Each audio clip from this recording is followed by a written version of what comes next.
Hello, I'm Henry Keane and UATV English is online giving you the Ukrainian perspective of reality. Watch in this episode. Memorandum on peace, what is that and what's to wait? Key military plant ablaze in Russia. Massive German investment in Ukraine's defense. By just watching this episode, you help us fight off Russian aggression. Please comment and subscribe to our channel while watching it, as it helps Ukrainian voice to be heard worldwide. Welcome to the News Pulse. Well, maybe there are not too many foreign affairs left to have a whole minister for it, but still, Russian Minister of Foreign Affairs Sergei Lavrov announced that Moscow has proposed having a second round of negotiations with Ukraine in Istanbul on June 2nd. According to Russia's state news agency TASS, Lavrov claimed that Russia has promptly prepared a memorandum outlining its position in all aspects it considers key to addressing what the Kremlin calls the root causes of the conflict. The Russian delegation, led by Vladimir Medinsky, is reportedly ready to present this document to Ukraine at the upcoming meeting in Istanbul. These proposals sparked a prompt reaction from the Ukrainian side. Following up on the meeting in Turkey on May 16th, the world expected the Russian side to formulate and deliver to Ukraine and its partners a memorandum outlining their vision for steps toward a ceasefire. Unfortunately, the Russian side attempted to delay this process, but pressure worked.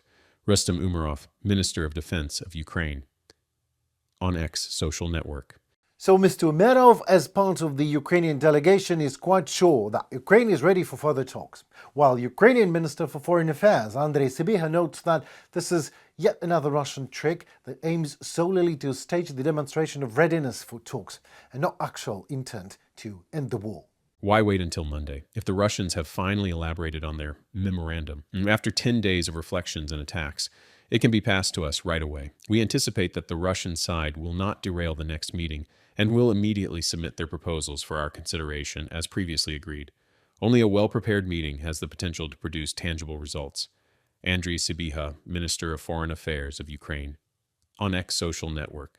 Head of the Russian delegation in negotiations with Ukraine, Comrade Medinsky, said he was first to personally contact Ukraine Defense Minister Rustem Umerov to propose a date and location for a new meeting to exchange peace memorandums. Well, this follows President Volodymyr Zelensky's remarks that it was Umerov actually who reached out to Medinsky to discuss Russia's memorandum draft outlining the Kremlin's proposals for a potential peace deal and a ceasefire. We waited for Russia to announce their agenda and what they want. Ceasefire first and then an agenda for the meeting between the leaders. We waited for it before the prisoners' exchange. Then they said there will be an agenda or memorandum. I do not know what other idea they will come up with right after prisoners' exchange. We did not get anything after exchange either. Our side contacted Russians. The defense minister called them. During the May 16th previous round of talks in Istanbul, both sides indeed agreed to draft written proposals for a ceasefire.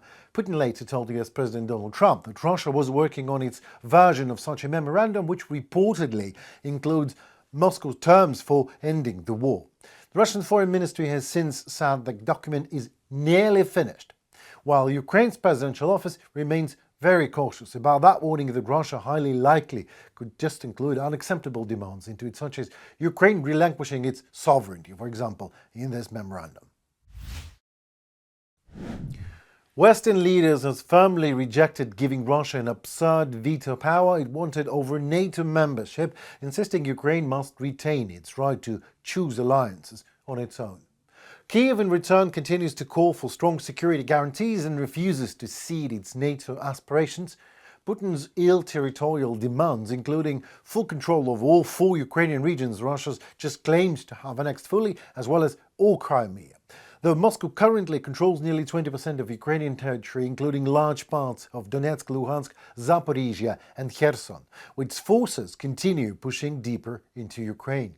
The Russian side, as agreed, has promptly developed a relevant memorandum, which sets out our position on all aspects of reliably overcoming the root causes of the crisis. Want to know if Russia wants a war or a peace? Finally, just take a look into Russia's dictator's Putin conditions for ending the war in Ukraine.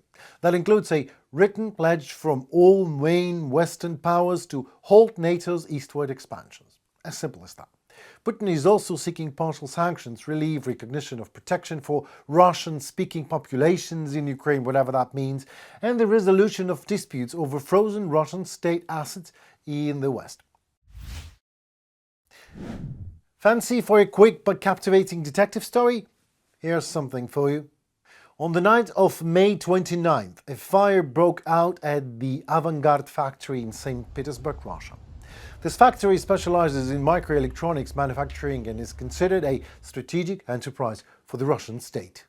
According to reports, the fire started around 1 a.m. at night in the premises where microchips were produced and assembled. The Russian Telegram channel Shot reports that a thick, dense black smoke rose above the site. Loud explosions were also heard before the fire broke out. However, there have been no official reports yet for a drone attack. Previously, the guerrilla group ATESH, which has repeatedly disrupted many Russian operations, commented on that. Our movement's agents successfully conducted reconnaissance of the facilities of the ODK Klimov enterprise located in St. Petersburg. JSC ODK Klimov is a strategically important enterprise for the Russian military. It produces and repairs gas turbine engines and gearboxes for military fighter jets, such as the MiG-29 and MiG-35, as well as for helicopters including the Mi-8, Mi-17, K-27, and K-52. We thoroughly studied the territory and production facilities of this site and promptly passed the gathered intelligence to the Ukrainian Defense Forces. This information will help deliver a serious blow to the Russian army's ability to conduct combat operations in the air. Well, here's another detective story for you. In Stavropol, Russia, someone named Zor Givv was killed in a sudden grenade explosion. Russian media published a video of the blast near just a usual apartment building and residential area where he had been drinking on a bench with another man. According to Russian media, Gurdjieff had participated in the war against Ukraine and was awarded 5 times, including the Order of Courage, for leading airstrikes on Mariupol. Russian propaganda claims, I quote from here, he successfully implemented his developments into missile guidance technology, end of quote, which, another quote, significantly increased their precision and effectiveness, end of quote, particularly for striking the supply base of the Azov regiment. This Russian Major Gurdjieff directed airstrikes on Mariupol, the very attacks that destroyed the drama theatre on March 16, 2022. According to estimates by the Associated Press, 600 people died in that airstrike. The exact number of victims remains unknown as Ukrainian investigators have no access to the site of the war crime to this day. The city is still under Russian occupation. Russia is conducting a large-scale modernization of nuclear shafts, massively using spare parts products from Western companies. So much the sanctions working, right? This was reported by Danwatch Project and Der Spiegel publication, which discovered more than 2 million documents regarding this facilitating the public database related to state tenders. The documents show clearly one of the most important bases of the strategic nuclear forces of Russia. It is located in the city of Yasny. In particular, the base of the 621st Missile Regiment with nuclear warheads in underground shafts is located right there. Since 2009, high-quality protective structures, new buildings and roads have been built there. At the same time, the base of the 368th Regiment is located 7 kilometers away from the previous place. These facilities were built at such a distance that they could not be destroyed by a single enemy nuclear bomb. Investigators specify it is also undergoing comprehensive modernization. In particular, in satellite images, the base looks like a large construction site at the moment. This may indicate that construction is underway also underground, Spiegel notes. At the same time, the base of the 368th Regiment is located 17 kilometers away. These facilities were built at such a distance that they could not be destroyed by a single enemy nuclear bomb, investigators specify. It is also undergoing comprehensive modernization. In particular, in satellite images, the base looks like a large construction site. This may indicate that construction is underway underground. From the publication by Der Spiegel, We're talking about the Avangard hypersonic nuclear complex, which is considered one of the most advanced weapon systems in the world, will be located there. The journalists also find out that some facilities were equipped with new sensor technology and improved protective devices.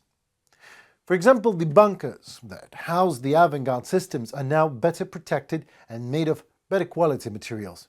Well, the most interesting part of what you just saw is that for such modernization, the Russian military uses Western-made construction products.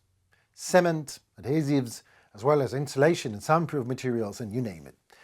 The most popular were the products of the German company Knauf. This is clear sanctions circumvention, but that is not what I wanted to note in this outrageous regard. This is Solidar, Ukraine. It was demolished by Russians, completely. A Knauf plant, as you can see, was also ruined to the ground and burned afterwards. People died there. But that obviously does not stop Knauf from selling their products to Russians.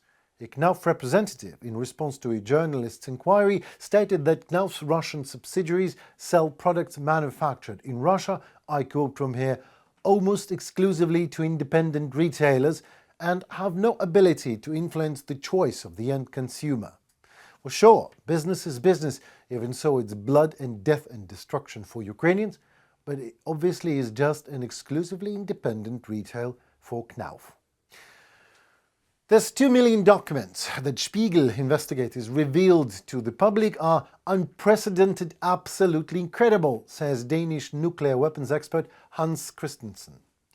They make it possible to understand Russia's systematic approach to rearmament and to find out what priorities the Kremlin actually sets for itself in terms of modernization, he noted. And I note here that Kremlin priorities were, are, and always will be invasion of Europe. Germany's partnership is of great importance for Ukraine. Politically, militarily and economically, Germany was, is and as of today remains a reliable partner in Ukrainian fight against Russian criminal aggression, and Rheinmetall Company, one of the largest arms manufacturers in the world, plays a great deal of a role on the stage of the theatre of Ukrainian war. Learn more in the story. Germany will finance the production of Ukrainian long-range missiles, German Chancellor Friedrich Merz announced. According to him, these missiles will be produced both in Ukraine and in Germany itself. This means Kyiv will not be limited in terms of target range. Merz emphasized that this will allow Ukraine to defend itself effectively and strike military infrastructure of the aggressor state on the territory of the Russian Federation. This is the beginning of a new form of military-industrial cooperation between our countries, with great potential. Our military support will continue and expand so that Ukraine can defend itself against Russian aggression now and in the future. There will be no restrictions on long-range weapons.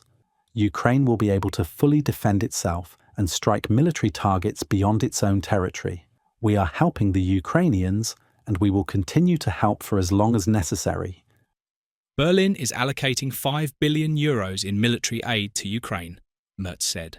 This is one of the largest support packages Germany has provided since the start of Russia's full-scale invasion of Ukraine. The assistance will cover a wide range of military needs, including continued supplies of artillery shells, air defense systems, ground weapons, and small arms. In addition, Berlin will invest in the production of long-range weaponry. According to the German Defense Ministry, a significant portion of these weapons could be produced as early as 2025. Ukrainian President Volodymyr Zelensky stated that the two sides have agreed on several joint projects. These include strengthening Ukraine's air defense and investing in drone production.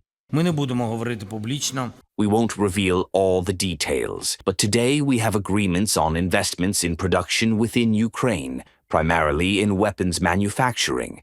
That includes drone production, which is crucial for saving the lives of our soldiers. Representatives from both governments also signed agreements on cooperation in construction and manufacturing development. According to Bild, the German government is also considering funding Ukraine's development and production of its own cruise missiles with a range of up to 2,500 kilometers.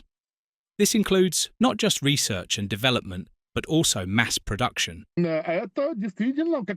This really could become a serious deterrent to prevent Russia from escalating the war, and potentially even a key factor in stopping the war altogether.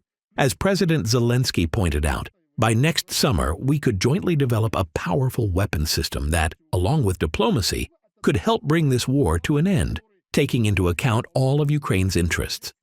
Meanwhile, alongside agreements on joint long-range missile production and other military supplies, there is growing pressure in the Bundestag to transfer German long-range Taurus missiles to Ukraine. In particular, Roderich Kiesewetter, the CDU's foreign policy spokesman, stressed that it's time to start training Ukrainian troops on the Taurus systems and to supply them to Ukraine. There was even a comment from Merz himself suggesting that there won't be public announcements about Taurus transfers to avoid giving an advantage to Russia. That was more or less what he said. So, after this meeting, we can confidently say that Ukraine is now closer than ever to receiving the Taurus missiles.